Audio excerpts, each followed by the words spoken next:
Hello મિત્રો, કેમ છો? બસ તમન્ના મોલ આપણી માટે લઈને આવ્યું છે. આને શું કહેવાય?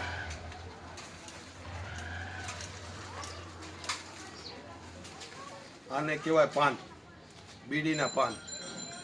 આ તમને જોવા નહીં મળે, પણ આ બીડીના પાન તમને મળી રહે છે તમન્ના મોલમાં, કે જે હાથે બનાવીને બીડી પીવે છે.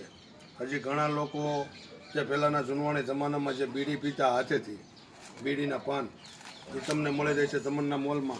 તેમ પણ અહીંયા તમને સૂકો બીડીનો સૂકો પણ મળી રહેશે. એ તમને લૂઝ મળશે બીડી બનાવવા માટે. પાન પણ મળી રહેશે.